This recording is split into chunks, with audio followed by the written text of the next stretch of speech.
Hello વિદ્યાર્થી મિત્રો, ધોરણ 10 સાયન્સ ચેપ્ટર નંબર 16 નૈસર્ગિક સ્ત્રોતો એનું ટકાઉ પ્રબંધન. વિદ્યાર્થી મિત્રો, આપણું જે ચેપ્ટર નંબર 16 છે નૈસર્ગિક સ્ત્રોતો જેનું ટકાઉ પ્રબંધન, એમાં તમે જોશો તો આપણે અગાઉના લેક્ચરની અંદર જંગલો અને વન્યજીવન અને સાથે સાથે જુદી જુદી જૈવ વિવિધતાનો અભ્યાસ કર્યો. સાથે સાથે જંગલને લગતી જુદી જુદી વ્યક્તિઓ, એટલે કે જંગલ સાથે સંકળાયેલી જુદી જુદી વ્યક્તિઓ, આ સિવાય ચિપકો આંદોલન, પછી બિશ્નોઈ સમુદાયના લોકો એ કઈ રીતે પરંપરાગત રીતે જંગલોનું વ્યવસ્થાપન એમાં પોતાની ભાગીદારી આપે છે, એ દરેક વસ્તુ વિશે આપણે સમજી લીધું. આજના લેક્ચરમાં આજનો જે આ વિડીયો છે એમાં આપણે 2 ટૉપિક સમજવાના છે. એમાં પહેલું છે પાણી. પાણી પણ એક નૈસર્ગિક સ્ત્રોત છે, તો આપણો ટૉપિક છે પાણી બધા માટે. અને બીજો એક ટૉપિક એ છે કોલસો અને પેટ્રોલિયમ. આ 2 નૈસર્ગિક સ્ત્રોતો વિશે આપણે સમજૂતી મેળવશું. સૌથી પહેલાં છે તો કે પાણી બધા માટે. તો સૌથી પહેલાં તો એવું કહેવાય છે કે ભારતની અંદર પાણીના જે સ્થાનિક સ્ત્રોતો છે એના પર ત્યાંના સ્થાનિક નિવાસી, ત્યાંના લોકોનું નિયંત્રણ શાના કારણે સમાપ્ત થઈ ગયું છે. એટલે અહીંયા એવું કહેવાય છે કે ભારત એમાં જુદા જુદા જે વિસ્તારો છે જે પાણીના સ્ત્રોતો તરીકે ઓળખાય છે. તમને ખબર જ હશે કે પાણીના જે જુદા જુદા સ્ત્રોતો છે એની જો વાત કરવામાં આવે તો આપણે લઈ લઈએ નદી, સરોવર, તળાવ, બરાબર. એટલે કૂવા, નદી, સરોવર, તળાવ આ બધા પાણીના જુદા જુદા સ્ત્રોતો કહેવાય છે. અને એવું પણ કહેવાય છે કે આ ધરતી પર રહેનારા જે મૂળભૂત સજીવો છે એની મુખ્ય જરૂરિયાત અથવા મૂળભૂત જરૂરિયાત તરીકે આ પાણી છે. અને એવું કહેવાય છે કે આ જે પાણી છે એ જલચક્રને કારણે, જે પૃથ્વીના વાતાવરણમાં જે જલચક્ર ચાલે છે એના કારણે એ પાણી આપણને મળતું હોય છે. પણ હવે મનુષ્ય પણ એ જળ સ્ત્રોતોને શું કરે છે તો કે પોતાની રીતે પ્રદૂષિત કરતો થઈ ગયો છે. મનુષ્ય દ્વારા અનેક જગ્યાએ પ્રકૃતિને ખલેલ પડી જ છે, પણ આ પાણીના જે સ્ત્રોતો છે એના પર પણ મનુષ્યએ ખલેલ પહોંચાડી છે. તો અહીંયા એવું કહેવાય છે કે અહીંયા તમને કહે છે, જુઓ કે એમ તો વરસાદ જે છે એ વરસાદ આપણને બારે મહિના તો નથી મળતો, પણ ચોમાસાના 4 મહિના મળતો હોય છે. એ ચોમાસાના 4 મહિનામાં પણ ભારત જે છે એ વરસાદ માટે જે ચોમાસામાં નિર્ભર રહે છે, એનો અર્થ એવો થયો કે વરસાદનો સમયગાળો એ કેટલાક મહિના માટે જ મર્યાદિત હોય છે. અને એમાં પણ પૂરેપૂરા 4 મહિના માટે આપણને વરસાદ મળે એવું જરૂરી નથી. હવે એવું કહેવાય છે કે જ્યારે વરસાદ આપણને પ્રાપ્ત થાય કુદરત દ્વારા, ત્યારે એ વરસાદ જે છે એ ભૂમિય જળ તરીકે, ભૂગર્ભીય જળ તરીકે નદી નાળાઓમાં એ પાણી એકઠું થતું હોય છે. અને એ પાણી જે છે એ જે માનવી છે એના દ્વારા જે ખેતી માટે, આ સિવાય ઉદ્યોગો માટે અને પોતાની જરૂરિયાત સંતોષવા માટે એનો ઉપયોગ થતો હોય છે. પણ આજે શું થયું છે તો કે એ પાણીને માનવીએ ખલેલ પહોંચાડી છે. તો અહીંયા તમને પહેલું જ ક્વેશ્ચન આપેલો છે પાણી સાથે સંબંધિત. અહીંયા તમને કહે છે કે ભારતમાં જે સ્થાનિક સ્ત્રોતો છે એના પર ત્યાંના સ્થાનિક લોકોનું જે નિયંત્રણ હતું એ હવે કેમ સમાપ્ત થઈ ગયું છે. તો કે જ્યારે અંગ્રેજો ભારતમાં આવ્યા ત્યારે એમણે સ્થાનિક લોકો દ્વારા જે સિંચાઈના સ્ત્રોતો હતા ને એના વ્યવસ્થાપનની પદ્ધતિને બદલી નાખી. પહેલાંના જે સ્થાનિક લોકો હતા એ સિંચાઈ માટે એ એમની પોતાની પદ્ધતિ હતી, પણ જ્યારે અંગ્રેજો ભારતમાં આવ્યા, પોતાનું શાસન જમાવ્યું, એટલે સ્થાનિક લોકો દ્વારા જે સિંચાઈના સ્ત્રોતો હતા એના વ્યવસ્થાપનની પદ્ધતિ અંગ્રેજોએ બદલી નાખી. એમણે વિશાળ બંધ અને દૂર સુધી પાણી લેવા જઈ શકે તેવી મોટી નહેરો એનું આયોજન કર્યું. એટલે શું કર્યું તો કે વિશાળ બંધ બનાવ્યા, આ સિવાય દૂર સુધી પાણી જઈ શકે એવી મોટી મોટી નહેરો બનાવી. અને એને કાર્યાન્વિત કરવાના પ્રયત્નો પણ અંગ્રેજો દ્વારા શરૂ કરવામાં આવ્યા. મોટી મોટી નહેર બનાવી, વિશાળ બંધ બાંધવામાં આવ્યા કે જેને કારણે પાણી દૂર સુધી જઈ શકે. અંગ્રેજો દ્વારા એને શરૂ કરવામાં આવી. આ યોજનામાં સ્વતંત્રતા બાદ આપણી જે સરકાર હતી એણે પણ અપનાવી, કારણ કે અંગ્રેજો ગયા, આપણને સ્વતંત્રતા મળી પછી આપણી સરકારે પણ આ યોજનાને અપનાવી અને આ વિશાળ પરિયોજનાથી સ્થાનિક સિંચાઈ ઉપેક્ષિત થતી ગઈ. એટલે કે ત્યાંના લોકો, સ્થાનિક લોકો જે પોતાની પદ્ધતિ દ્વારા સિંચાઈ કરતા હતા એની જગ્યાએ સરકારે સ્વતંત્રતા બાદ આ અંગ્રેજોની જે અપનાવેલી પદ્ધતિ છે એને જ ચાલુ રાખી. સરકારી પ્રશાસન જે આપણું છે એના દ્વારા સંપૂર્ણ વ્યવસ્થાપન અને નિયંત્રણ એ જે પાણીના સ્ત્રોતો છે એનું કરવામાં આવ્યું. એટલે આ કારણે પાણીના જે સ્થાનિક સ્ત્રોતો હતા એના પર સ્થાનિક લોકો જે છે એનું નિયંત્રણ સમાપ્ત થઈ ગયું, કારણ કે સરકારે એ પોતાના હસ્તક લઈ લીધું. હવે એના પછી છે આપણને ખબર છે કે આપણે પાણી જે જુદા જુદા સ્ત્રોતો દ્વારા તમને પાણી પ્રાપ્ય થાય છે, એ પછી બંધ હોય, જળાશયો હોય, નહેરો હોય, આ બધા જ દ્વારા આપણને એવું કહેવાય છે કે સિંચાઈ માટેનું પાણી પ્રાપ્ય થાય છે.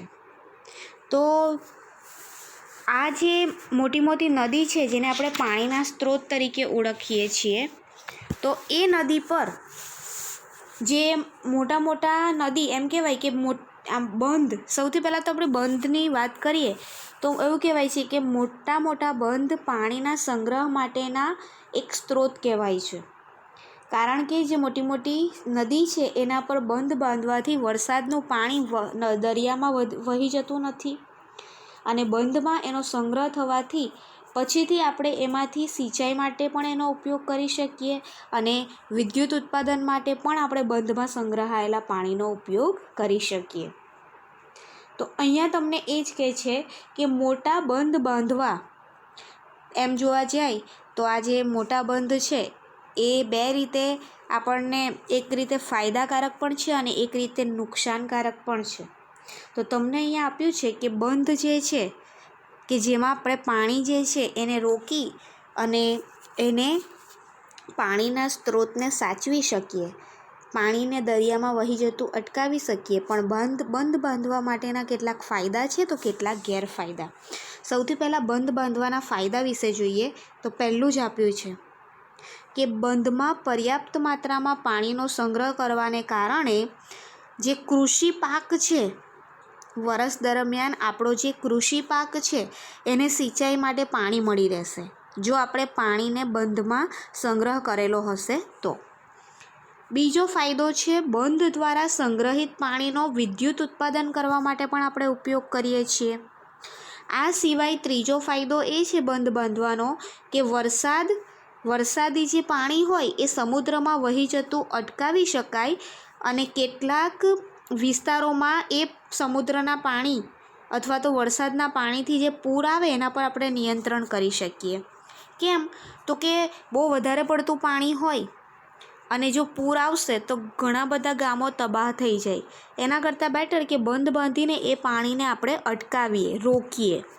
અને છેલ્લો ફાયદો છે બંધમાંથી નહેરો દ્વારા વધુમાં વધુ પાણીને આપણે શુષ્ક અને અર્ધ શુષ્ક વિસ્તારમાં, જ્યાં પાણીની પ્રાપ્યતા બિલકુલ નથી એવા રાજસ્થાન, કચ્છના વિસ્તારમાં આપણે બંધ બાંધી અને એના દ્વારા નહેરોમાંથી પાણી ત્યાં સુધી સૂકા વિસ્તારોમાં પહોંચાડી શકીએ. તમને ખબર હોય તો અત્યારે જે ભરૂચમાં આવેલી નર્મદા નદી છે, તો આ જે આપણા નરેન્દ્ર મોદી છે એમણે જે સરદાર સરોવર ડેમ એમાંથી જે નહેરો છે એનું પાણી સૌરાષ્ટ્ર અને કચ્છ સુધી પહોંચાડ્યું છે. એટલે સૂકા પ્રદેશોમાં પણ આપણે બંધ દ્વારા એ સંગ્રહાયેલા પાણીને પહોંચાડી શકીએ. તો આ એના ફાયદા છે. હવે બંધ બાંધવાના ગેરફાયદા જોઈએ તો પહેલું છે બંધ બાંધવા માટે જે નદી પાસે બંધ બાંધવામાં આવે ત્યાં રહેતા ગરીબ સ્થાનિક લોકો પોતાનો વસવાટ ગુમાવે છે, કારણ કે સરકારને એ જગ્યાએ બંધ બાંધવો હોય તો ત્યાંની જમીન ગરીબો પાસેથી સરકાર ઓછા પૈસા લઈ લે છે. આ સિવાય એવું કહેવાય છે કે અમુક વાર જ્યાં બંધ બાંધવામાં આવે ત્યાંની કૃષિલાયક જમીન પણ ડૂબી જતી હોય છે. આ સિવાય જો કૃષિલાયક જમીન ડૂબે તો એ જમીન પર વસવાટ કરતા જે ઘણા બધા સજીવોના નિવાસ સ્થાનો ખોરવાઈ જાય, એટલે નિવસન તંત્રને પણ નુકસાન થાય છે. પછી એવું પણ કહેવાય છે કે પાણીનું સમાન વિતરણ થતું નથી. અમુક લોકો જે છે એ આ પાણીના વ્યવસ્થાપન અથવા લાભથી વંચિત રહેતા હોય છે, કારણ કે પાણીના સ્ત્રોતની નજીક રહેતા લોકો હોય એમને ડાંગર, શેરડી જેવા પાકો એને વધારે પાણી જોઈએ, તો એ લોકો વધારે પાણીમાં ઉગતા પાકો લઈ શકે. કોણ? તો કે જે પાણીના સ્ત્રોતની નજીક રહે છે એ લોકો. જ્યારે દૂર રહેતા લોકોને એ પાણી મળતું નથી. એટલે કેટલાક ગેરફાયદા પણ છે અને કેટલાક ફાયદા પણ છે.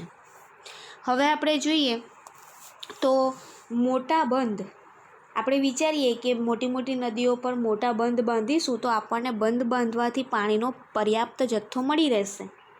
પણ મોટા બંધ બાંધવામાં ઘણા બધા લોકો એનો વિરોધ પણ કરતા હોય છે.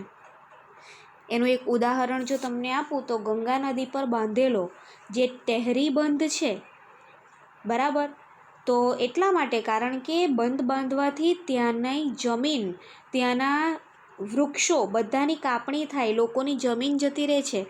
તો એને કારણે ઘણા લોકો એનો વિરોધ પણ કરતા હોય છે, કારણ કે ગંગા નદી પર જે ટેહરી બંધ બાંધવામાં આવેલો, આપણી જ નર્મદા નદી, એના પર જ્યારે આ સરદાર સરોવર ડેમની ઊંચાઈ વધારવામાં આવી, એ બંધ જ્યારે બનવામાં આવ્યો ત્યારે ઘણા બધા લોકોએ નર્મદા બચાવો આંદોલન પણ કર્યું હતું. તો અહીંયા તમને કહે છે કે બંધ, મોટા બંધ જે છે એ બાંધવાના વિરોધમાં, એટલે બંધ જ્યારે બાંધવામાં આવે ત્યારે એના વિરોધમાં કેટલીક સમસ્યાઓ ઉત્પન્ન થાય છે. તો એમાં પહેલી છે સામાજિક સમસ્યા. એમાં એવું કહેવા માંગે છે કે બંધના નિર્માણથી મોટી સંખ્યામાં ખેડૂત અને આદિવાસીઓ વિસ્થાપિત થાય છે અને એમને પૂરતું વળતર મળતું નથી. કારણ કે જે વિસ્તારમાં બંધ બાંધવામાં આવે ને ત્યાંના ખેડૂતો, ત્યાંના આદિવાસી લોકોને ત્યાંથી વિસ્થાપિત થવું પડે, એટલે કે બીજી જગ્યાએ એમની જગ્યા છોડીને જવું પડે, અને એના માટે સરકાર એમને યોગ્ય વળતર પણ આપતી નથી. પોતાની જગ્યા છોડીને જાય તો પણ એમને વળતર મળતું નથી. આ સિવાય બીજી સમસ્યા એ ઉત્પન્ન થાય છે, એ છે આર્થિક સમસ્યા. એમાં એવું કહેવાય છે કે રોકાયેલા નાણાંના પ્રમાણમાં લોકોને પૂરતો લાભ મળતો નથી. બંધ બાંધવામાં જે કરોડો રૂપિયા ખર્ચ થાય છે, તો રોકાયેલા નાણાં પ્રમાણે લોકોને એનો પૂરતો લાભ મળતો નથી. અને પર્યાવરણીય સમસ્યાની જો વાત કરીએ તો બંધ બાંધવાથી મોટા પાયે જંગલોનો નાશ થાય છે, એટલે જૈવ વિવિધતા પણ નાશ પામે છે. એટલે બંધ બાંધવામાં આવે તો મોટા બંધ બાંધવાના વિરુદ્ધમાં 3 મુખ્ય સમસ્યાઓનો સામનો કરવો પડે. એક સામાજિક, એક આર્થિક અને એક પર્યાવરણીય સમસ્યા. હવે એના પછી આપણે જોઈએ તો આપણે જળ એટલે કે પાણી, જેનો આપણે સંગ્રહ પણ કરતા હોઈએ છીએ. તો જે જળ સંગ્રહ અથવા તો જે પાણીનો સંગ્રહ જે છે એ સંગ્રહ કરી અને આપણે એ પાણીને વર્ષ દરમિયાન સાચવી શકતા હોય છે. તો અહીંયા તમને કહે છે કે જળ સંગ્રહણના વ્યવસ્થાપનના ઉદ્દેશ્ય કયા કયા છે. મતલબ કે આપણે પાણીનો સંગ્રહ, જળ સંગ્રહણ, એનું વ્યવસ્થાપન કરવા માટેના મુખ્ય ઉદ્દેશ્યો કયા કયા છે. પાણીનો સંગ્રહ કરવો એને વોટર હાર્વેસ્ટિંગ તરીકે ઓળખવામાં આવે છે. તો સૌથી પહેલાં તો એવું કહેવામાં આવે છે કે જે જળ સંગ્રહની જો વાત કરું ને તો આ ખાલી જાણકારી માટે છે કે એક પરંપરાગત ભારતની અંદર વોટરમેનને મોટા ભાગના શુષ્ક વિસ્તારમાં, જે સુકાપટ ગામડા હોય, પછી ગ્રામ્ય વિસ્તાર હોય, એમાં એ લોકોના જીવનમાં પરિવર્તન લાવવા માટે એક ડૉક્ટર રાજેન્દ્ર સિંઘ નામના જે વ્યક્તિ હતા, એમણે એમના સમયે એમના પ્રયાસોથી રાજસ્થાન જે સૂકો પ્રદેશ છે એમાં પાણીના સંગ્રહ માટેના એમણે 8600 જેટલા મોટા ટાંકાઓ બનાવેલા, એની રચના કરેલી, અને 1000 ગામડા સુધી આ પાણી જે છે એને ફરીથી પહોંચાડવામાં આવેલું. ક્યારની વાત છે, પરંપરાગત, એમને વોટરમેન તરીકે ઓળખવામાં આવેલા એ સમયે. ડૉક્ટર રાજેન્દ્ર સિંહને કેમ વોટરમેનનું બિરુદ મળેલું? તો કે એમણે શુષ્ક અને સૂકા વિસ્તારોની અંદર ત્યાંના ગ્રામ્ય લોકોને જીવનના પરિવર્તન માટે 8,600 જેટલા ટાંકાઓ બનાવી અને 1,000થી પણ વધારે ગામડા સુધી પાણી પહોંચાડ્યું. અને એમને સ્ટોકહોમ વોટર પ્રાઇઝ પણ આપવામાં આવેલું હતું. એટલે એવું કહેવાય છે કે જ્યારે પાણીની પ્રાપ્તિ હોય, ચોમાસું હોય, ત્યારે મોટા મોટા ટાંકાઓમાં પાણીનો જો સંગ્રહ થાય તો પછી આપણને આખા વર્ષ દરમિયાન એ પાણીનો યોગ્ય જથ્થો મળી રહે. તો અહીંયા પણ તમને એ જ કહે છે કે જળ સંગ્રહણ વ્યવસ્થાપન માટેના મુખ્ય ઉદ્દેશ્યો કયા છે? શા માટે આપણે જળ સંગ્રહણ એટલે કે વ્યવસ્થાપન જે છે એની જરૂર પડે? એના મુખ્ય ઉદ્દેશ્યો શું? તો પહેલું આપ્યું છે, જુઓ, ભૂમિ અને પાણીના વૈજ્ઞાનિક સંરક્ષણને પ્રાધાન્ય આપી આપણે જૈવ ઉત્પાદનોનો વધારો કરવો જોઈએ. એક ભૂમિ અને બીજું આવે પાણી, એ બંનેનું સંરક્ષણ કરી એટલે એ લોકોને યોગ્ય રીતે સાચવી આપણે એ ભૂમિ અને પાણી એમાંથી જે જૈવ ભારનું ઉત્પાદન થાય એમાં વધારો કરવો જોઈએ. આ સિવાય તમને કહે છે કે ભૂમિ અને પાણીના પ્રાથમિક સ્ત્રોતો જે છે એનો પણ વિકાસ સારા એવા પ્રમાણમાં કરવો જોઈએ. દ્વિતીય સ્ત્રોત એટલે કે વનસ્પતિ અને પ્રાણીઓનું ઉત્પાદન જે છે એ રીતે કરવું જોઈએ કે જેવી પણ પરિસ્થિતિ હોય એનું અસંતુલન ઉત્પન્ન ન થાય. એટલે પહેલાં તો આપણે પ્રાથમિકતા કોને આપી? તો કે ભૂમિ અને પાણીના પ્રાથમિક સ્ત્રોતોનો વિકાસ કરવો. દ્વિતીય સ્ત્રોતમાં વનસ્પતિ અને પ્રાણીઓનું ઉત્પાદન એ રીતે કરવું કે પરિસ્થિતિકીય અસંતુલન ઉત્પન્ન ન થાય. જેવી પણ પરિસ્થિતિ હોય એમાં એ વનસ્પતિ અને પ્રાણીઓ જીવી શકે. પછી તમને કહે છે, જુઓ, કે પાણીનો સંગ્રહ કરતા જે સમુદાય છે એના ઉત્પાદન અને આવકમાં વધારો કરવો. જે પાણીનો સંગ્રહ કરે એ ક્ષેત્રોના ઉત્પાદન, એમની આવકમાં પણ વધારો થશે. આ સિવાય દુકાળ અને પૂરનો જે પ્રભાવ હશે એ આપણે ઘટાડી શકીશું જો આપણે જળનો સંગ્રહ કરવા માટેના બંધ બાંધીશું તો. અને બંધમાં વહેતા પાણીના પ્રવાહમાં તેમજ જળાશયોના આયુષ્યમાં વધારો કરવો. આ જળ સંગ્રહ કરવા માટેના આ મુખ્ય ઉદ્દેશ્યો છે. શું આવશે? તો કે ભૂમિ અને પાણી એને જો વ્યવસ્થિત રીતે એનું જો સંરક્ષણ કરીશું તો જૈવભારના ઉત્પાદનમાં વધારો થશે. આ સિવાય ભૂમિ અને પાણીના પ્રાથમિક સ્ત્રોતોનો વિકાસ થશે. આ સિવાય પાણીનો સંગ્રહ કરતા જે સમુદાય છે એમની આવક વધશે. દુકાળ અને પૂર જે છે એનો પ્રભાવ ઘટાડી શકાય અને બંધમાં વહેતા પાણીનો જે પ્રવાહ છે તે અને જળાશયોના આયુષ્યમાં પણ આપણે વધારો કરી શકીએ. આ જળ સંગ્રહણ માટેના મુખ્ય ઉદ્દેશ્યો છે. હવે તમને અહીંયા કહે છે, જુઓ, કે પાણીનો સંગ્રહ આપણે વાત કરી કે આટલા બધા ઉદ્દેશ્યોને લીધે આપણે જળ સંગ્રહણ એટલે કે પાણીનો સંગ્રહ કરવો જોઈએ. તો પાણીના સંગ્રહ માટે સ્થાનિક સમુદાયો જે છે તો એ સ્થાનિક સમુદાયના લોકોએ કઈ કઈ પદ્ધતિઓ વિકસાવી છે? તો અહીંયા એવું કહે છે કે સ્થાનિક સમુદાય અને તેમની જમીન એના પર પાણીના દરેક ટીપા જે છે એના સંરક્ષણ અથવા સંગ્રહ માટે એ લોકો સૌથી વધારે જુદી જુદી પદ્ધતિઓ વિકસાવી છે. એટલે ત્યાંના સ્થાનિક સમુદાયના લોકો અને એમની જમીન પર જે પાણીના દરેક ટીપા છે એના સંગ્રહ માટે, એમના સંરક્ષણ માટેની એ લોકોએ અનેક રીતો અપનાવી છે. એમાં જો પહેલી વાત કરીએ તો એ લોકો નાના ખાડા અને સરોવર ખોદે છે. આ સિવાય પાણીનો સંગ્રહ કરવા માટેની યોગ્ય વ્યવસ્થાની સ્થાપના કરી. માટીના જે છે નાના નાના બંધ બનાવવા અને પાણીનો સંગ્રહ કરવો. આ સિવાય રેતી અને ચૂનાના પથ્થરોનો ઉપયોગ કરીને જળાશયો બનાવવા. ઘરના ધાબા પર પણ પાણી જે છે એને એકત્ર કરવું. આ સ્થાનિક સમુદાયના જે લોકો છે એને પાણીના સંગ્રહ માટેની આ જુદી જુદી રીતો અપનાવી છે. હવે તમને કહે છે, જુઓ અહીંયા, કે પાણીનો સંગ્રહ એટલે શું?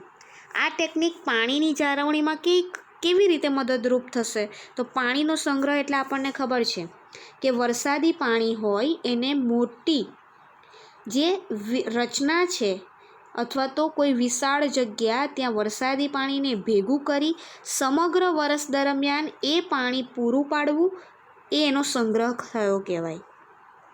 કોને કહીશું આપણે પાણીનો સંગ્રહ?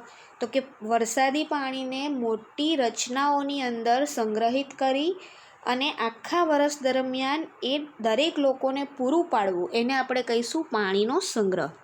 ભારતમાં પણ એમ કહેવાય છે કે પાણીનો સંગ્રહ કરવો એ પ્રાચીન આપણી સંકલ્પના છે.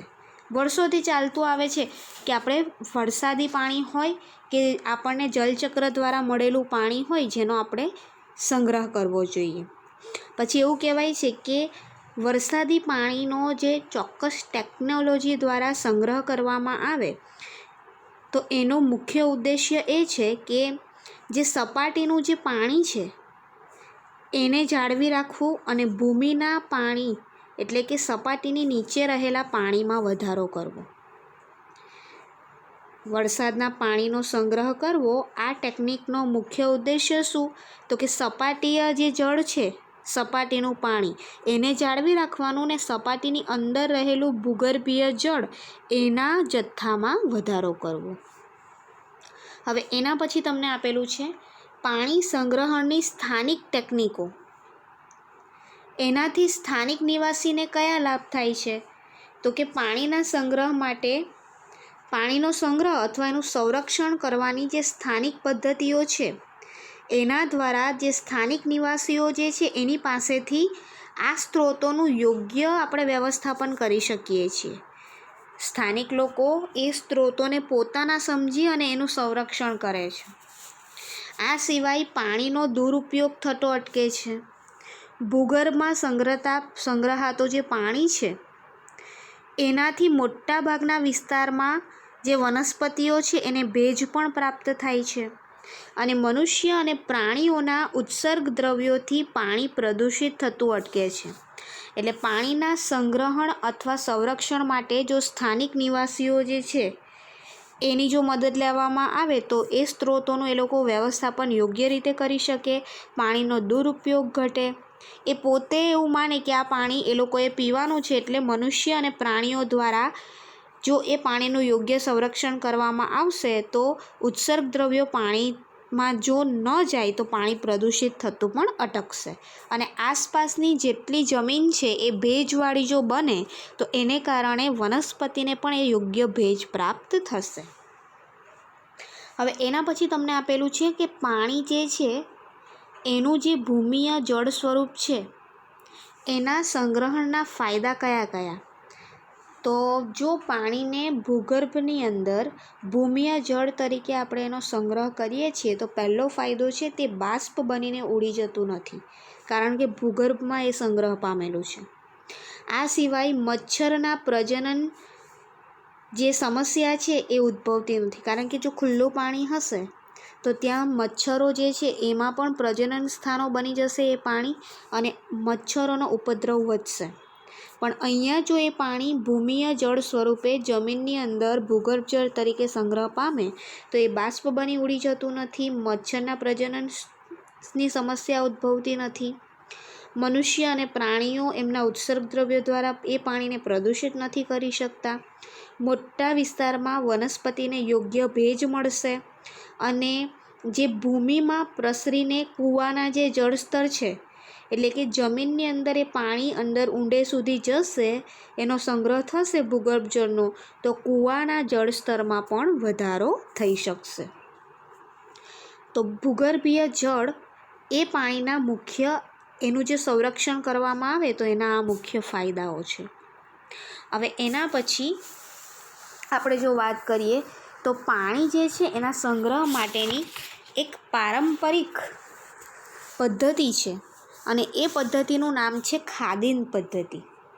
તો એના વિશે આપણે સમજીએ કે પાણીના સંગ્રહ માટે વર્ષોથી પરંપરાગત રીતે જે પદ્ધતિ વપરાય છે એ છે ખાદિન પદ્ધતિ. તો એ ખાદિન પદ્ધતિ શું છે? તો અહીંયા એવું કહેવાય છે કે મોટા સમતલીય ભૂમિભાગ એટલે એકદમ સપાટ એવો ભૂમિભાગ એમાં પાણીના સંગ્રહણ સ્થળ તરીકે ઉપયોગી છે. આ ખાદિન પદ્ધતિનો ઉપયોગ જ્યાં પાણીના એકદમ સપાટ સમતલીય ભૂમિનો ભાગ હોય ને ત્યાં પાણીનો આપણે સંગ્રહ કરી શકીએ. એમાં તમને શું કહે છે જુઓ, અર્ધચંદ્રાકાર માટીના ખાડા સ્વરૂપે અથવા તો વર્ષા ઋતુમાં પૂરી રીતે ભરાઈ જતા જે નાળા હોય એ સ્વરૂપે અથવા તો કુદરતી જળ માર્ગ પર કોન્ક્રીટ અને નાના કાંકરાના પથ્થરોથી બનાવેલા ચેકડેમ સ્વરૂપે હોય છે. આ ખાદીન પદ્ધતિ કેવી હોય તો કે અર્ધચંદ્રાકાર માટીના ખાડા સ્વરૂપે. તમે અહીંયા જોઈ શકો છો અર્ધચંદ્રાકાર માટીના ખાડા સ્વરૂપે. આ સિવાય વર્ષા ઋતુમાં જે નીચાણવાળા ભાગોની અંદર પાણી ભરાઈ ગયું હોય તો એ પ્રકારના નાના નાના નાળા સ્વરૂપે કે પછી કોન્ક્રીટ અને નાના પથ્થરોમાંથી જે નાના નાના ચેકડેમ બનાવેલા હોય એ સ્વરૂપે આ ખાદીન પદ્ધતિથી પાણીનો સંગ્રહ થતો હોય છે. અહીંયા એવું કહેવાય છે કે આ નાના અવરોધોને કારણે ચોમાસામાં તળાવો જે છે એ પાણીથી ભરાઈ જાય છે. નાના નાના ચેકડેમ હોય, નાના નાના માટીના ખાડા સ્વરૂપે પાણી હોય તો પાણી જે છે એ ચોમાસામાં એ જે તળાવો છે એની અંદર ભરાઈ જતું હોય છે. એટલે મોટા જળાશયોમાં પાણી સંગ્રહ વરસ દરમિયાન રહે છે.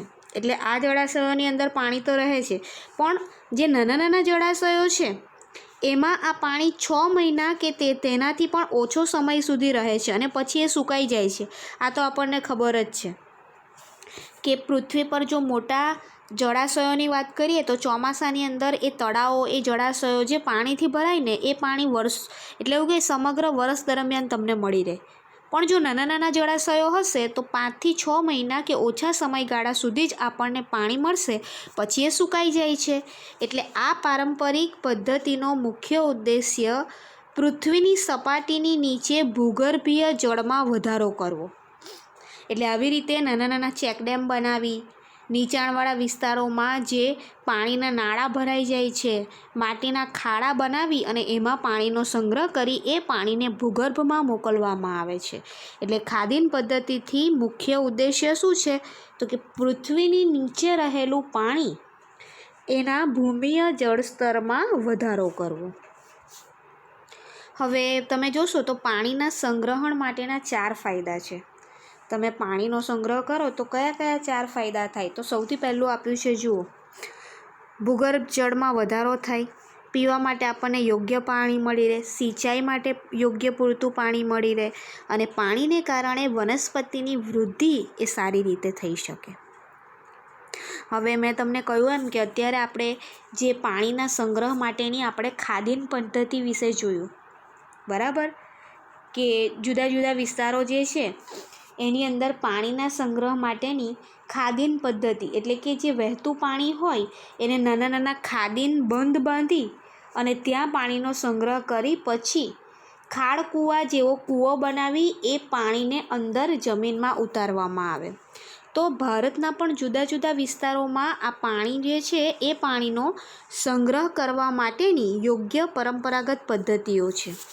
એમાં રાજસ્થાનની વાત કરીએ તો એમાં ખાદીન મોટા ટાંકા અને નળા દ્વારા પાણી સંગ્રહ થાય છે. મહારાષ્ટ્રની વાત કરીએ તો એમાં તળાવ અથવા બંધારસ દ્વારા પાણીનો સંગ્રહ થતો હોય છે. મધ્યપ્રદેશ અને ઉત્તર પ્રદેશમાં બંદિશ નામની પદ્ધતિ એ પરંપરાગત પદ્ધતિ છે જેના દ્વારા પાણીનો સંગ્રહ થતો હોય. બિહારની જો વાત કરીએ તો એમાં અહાર અને પાઇન, હિમાચલ પ્રદેશમાં કુલહ, જમ્મુ એના કાંડી વિસ્તારમાં તાલાડ, તમિલનાડુમાં એરિસ, કર્ણાટકમાં કટ્ટા અને કેરળમાં સુરંગમ. આ જુદી જુદી પાણીના સંગ્રહ માટેની પરંપરાગત પદ્ધતિ છે જેનો આ જુદા જુદા રાજ્યોની અંદર ઉપયોગ થતો હોય છે. હવે આપણો લાસ્ટ ટૉપિક છે અને ઇમ્પોર્ટન્ટ ટૉપિક છે આ ચેપ્ટરનો. તો આપણે જોઈએ તો આપણો ટૉપિક છે હવે કોલસો અને પેટ્રોલિયમ. તમને ખબર જ છે કે કોલસો અને પેટ્રોલિયમ જે અશ્મિ બળતણ તરીકે ઓળખાય છે.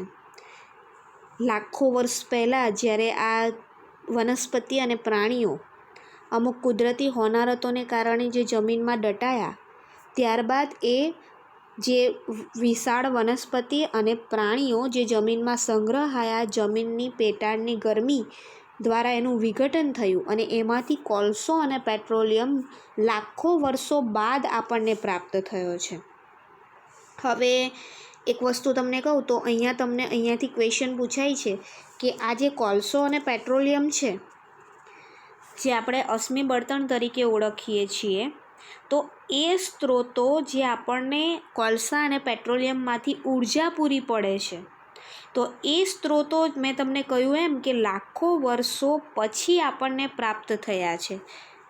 અને એવું પણ કહેવાય છે કે માનવી આ કોલસા અને પેટ્રોલિયમનો એટલી હદે ઉપયોગ કરી રહ્યો છે કે કદાચ હવે પેટ્રોલિયમ આપણને 40 વર્ષ સુધી જ મળશે આગામી, અને કોલસો આપણને હવે પછીના 200 વર્ષ સુધી જ મળશે. તો આ જે કોલસો અને પેટ્રોલિયમ છે, જે અશ્મિ બળતણ તરીકે ઓળખાય છે, એને આપણે વિવેકપૂર્ણ ઉપયોગ કરવો પડશે. શા માટે? આવો ક્વેશ્ચન તમને પૂછાય છે કે આપણે કોલસા અને પેટ્રોલિયમનો વિવેકપૂર્ણ ઉપયોગ કરવો જોઈએ. શા માટે? તો સૌથી પહેલાં તો કોલસા અને પેટ્રોલિયમનો આપણે વિવેકપૂર્ણ ઉપયોગ એટલા માટે કરવો જોઈએ કારણ કે કોલસો અને પેટ્રોલિયમ જે અશ્મિ બળતણ છે, જે ખૂટી જવાની સંભાવના છે અને પુનઃ અપ્રાપ્ય ઉર્જા સ્ત્રોતો છે. આ કોલસા અને પેટ્રોલિયમ જેવા સ્ત્રોતોના નિર્માણમાં લાખો કરોડો વર્ષ લાગ્યા છે, અને કોલસા અને પેટ્રોલિયમનું જો દહન થશે તો એમના દહનથી વાતાવરણમાં કાર્બન, નાઇટ્રોજન અને સલ્ફરના ઓક્સાઇડ એ વાતાવરણને પ્રદૂષિત પણ કરે છે. આ સિવાય કોલસા અને પેટ્રોલિયમના દહનથી વાતાવરણમાં CO2 એટલે કે કાર્બન ડાયોક્સાઇડનું પ્રમાણ પણ વધે છે, અને એ CO2નું પ્રમાણ વધતા વૈશ્વિક તાપમાન વધે અને ગ્રીન હાઉસ અસર સર્જાય છે. અને જો આ કોલસા અને પેટ્રોલિયમનો બેફામ ઉપયોગ કરશું તો નજીકની આવનારી પેઢીને પણ એ પ્રાપ્ય થવાના નથી. આ કારણસર આપણે નૈસર્ગિક સ્ત્રોતો તરીકે જે આપણા 2 અશ્મિ બળતણ છે, કોલસો અને પેટ્રોલિયમ, એનો આપણે વિવેકપૂર્ણ ઉપયોગ કરવાની જરૂર છે. હવે આપણે જે વાત કરીએ એમ કે અશ્મિ બળતણનું દહન આપણે જ્યારે કરીએ છીએ તો વાતાવરણની અંદર નાઇટ્રોજન, સલ્ફર, એના ઓક્સાઇડ તો વાતાવરણમાં જાય છે, જે વાતાવરણને પ્રદૂષિત કરે જ છે, પણ સાથે સાથે વાતાવરણની અંદર આ જે કાર્બન ડાયોક્સાઇડ જાય છે, એ કાર્બન ડાયોક્સાઇડ એ ઝેરી વાયુ કહેવાય, જેને ગ્રીન હાઉસ વાયુ કહેવાય છે.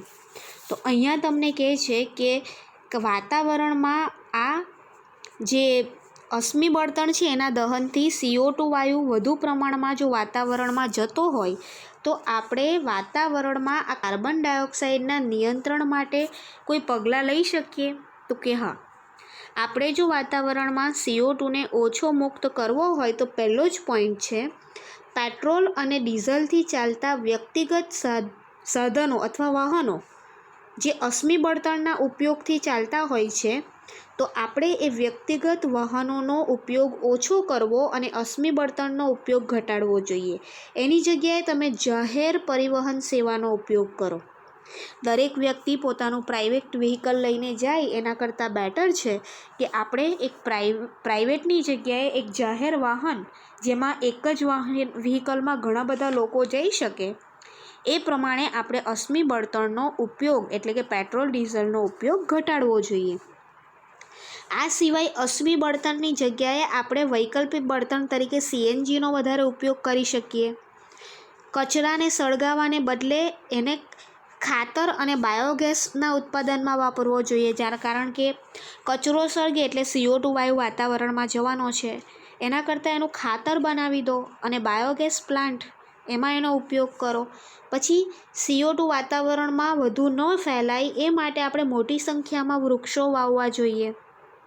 અને એવું કહેવાય છે કે જે થર્મલ પાવર સ્ટેશન અને ઉદ્યોગોમાં જે આપણે કોલસાનું દહન કરીએ અને એમાંથી જે ધુમાડો ઉત્પન્ન થાય છે, તો એ ધુમાડામાંથી હાનિકારક તત્વો દૂર કરી પછી જ એ ધુમાડાને વાતાવરણમાં મુક્ત કરવો જોઈએ.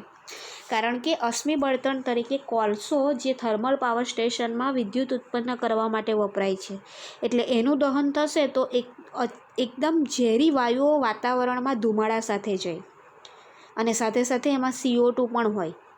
એટલે આપણે એમાંથી હાનિકારક દ્રવ્યો એ ધુમાડામાંથી દૂર કરવા જોઈએ અને પછી જ એને વાતાવરણની અંદર મુક્ત કરવા જોઈએ. હવે એના પછી તમને લાસ્ટ ટોપિક આ ચેપ્ટરનો આપ્યો છે, એ છે નૈસર્ગિક સ્ત્રોતો એનું વ્યવસ્થાપનનું વિહંગાવલોકન.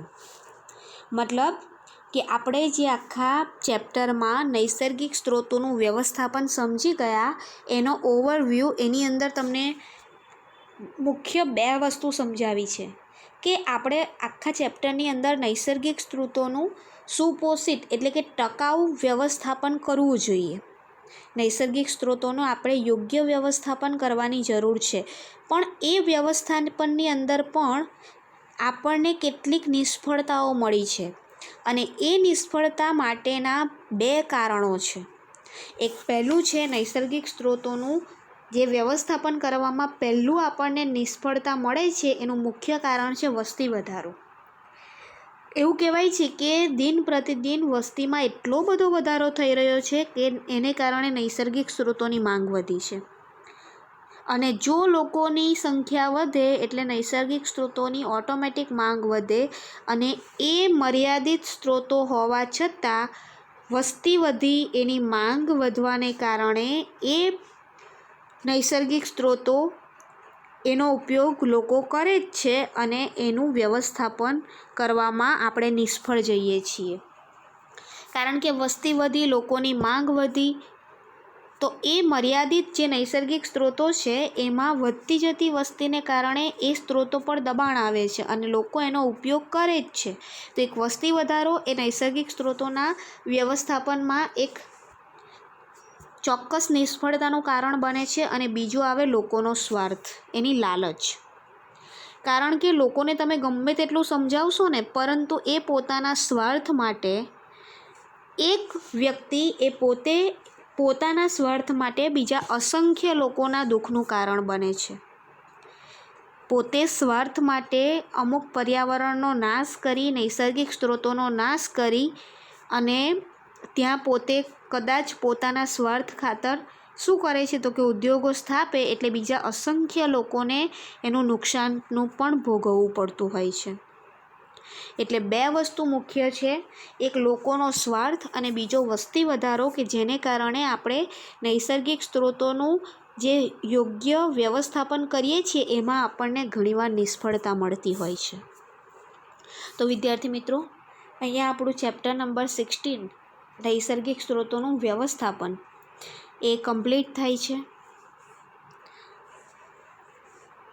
હવે આપણે અગાઉના વિડીયોમાં નેક્સ્ટ ચેપ્ટર જે છે એની શરૂઆત કરીશું.